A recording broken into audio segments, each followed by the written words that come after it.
United States and Russian officials met in Miami on Saturday for crucial talks aimed at ending the war in Ukraine, marking a significant diplomatic effort as the conflict enters its third year. The meeting brought together key figures from both sides, with Russian President Vladimir Putin's special envoy Kirill Dmitriev sitting down with U.S. President Donald Trump as special envoy Steve Witkoff and Trump as son-in-law Jared Kushner. Dmitriev emerged from the discussions describing them as constructive and confirmed that the talks would continue through Sunday, indicating that both sides see value in maintaining this diplomatic channel. This meeting comes at a critical juncture in the conflict. Trump's envoys have been working for weeks on developing a comprehensive 20-point peace plan, engaging not just with Russian and Ukrainian officials but also with European counterparts who have vital stakes in how this war concludes. U.S. Secretary of State Marco Rubio has been cautiously optimistic, stating that while progress has been made in these discussions, there remains considerable distance to cover before any breakthrough can be achieved. Rubio emphasized that the United States is trying to identify areas of overlap where both Russia and Ukraine might find common ground, though he acknowledged that reaching an agreement may not ultimately be possible. Despite the challenges, Rubio expressed hope that a deal could be finalized before the end of this month, before the year closes out. The substance of these negotiations reveals significant obstacles that must be overcome. Two major issues stand at the center of the impasse.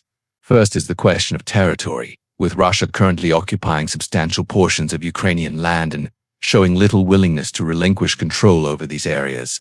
Moscow believes it holds a strong position militarily and can secure its expansive territorial demands as the war continues to grind on. The second critical issue involves security guarantees for Ukraine. Kyiv has made it clear that any peace agreement must include robust assurances that would prevent future Russian aggression, but the nature and scope of these guarantees remain deeply contested.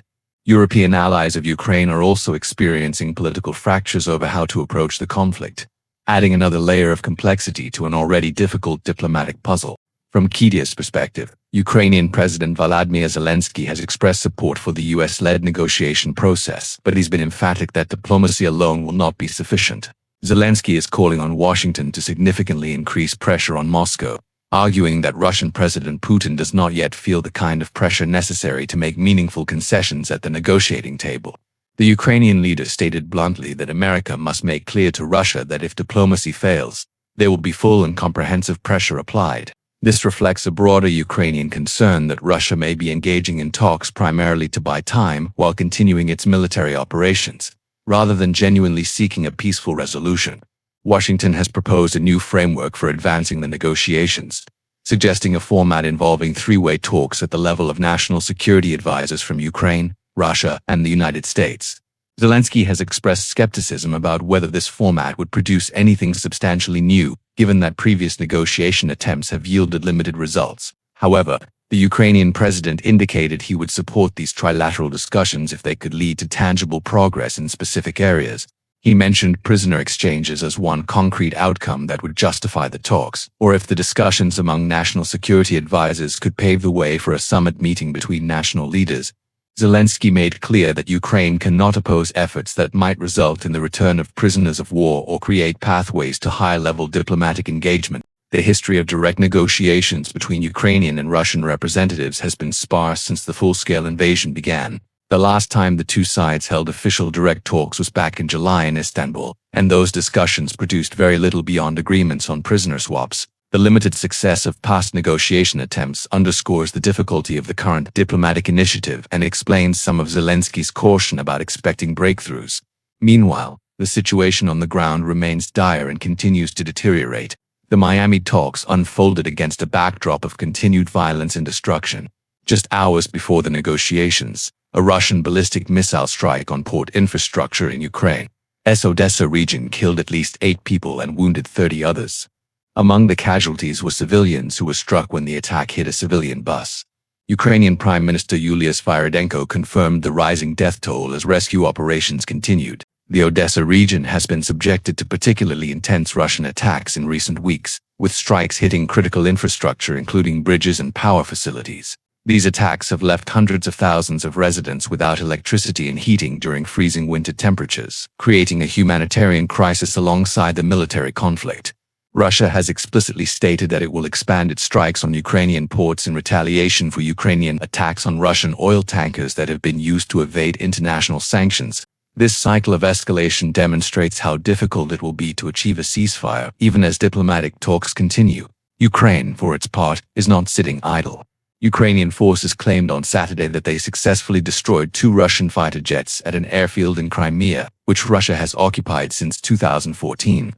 Additionally, key U.S. military reported striking a Russian oil rig in the Caspian Sea along with a nearby patrol ship, showing that Ukraine continues to carry out offensive operations deep into Russian-controlled or Russian territory. President Putin's stance heading into these negotiations appears uncompromising. During his annual news conference on Friday, Putin promised to press ahead with Russia's military offensive in Ukraine and celebrated what he described as significant battlefield gains. Putin has consistently characterized the invasion as a special military operation intended to demilitarize Ukraine and prevent what he calls NATO expansion. However, he did make one intriguing suggestion during his press conference, proposing that Russia could potentially pause its devastating strikes on Ukraine to allow the country to hold a presidential election. Zelenskyy quickly rejected this proposal, viewing it as an attempt by Russia to interfere in Ukraine's internal political processes and create divisions within Ukrainian society. The fundamental disconnect between the two sides remains stark. Russia continues to frame its invasion as a defensive action against Western encroachment, while Ukraine and its European allies view the war as an unprovoked and illegal land grab that represents the largest and deadliest conflict on European soil since World War II.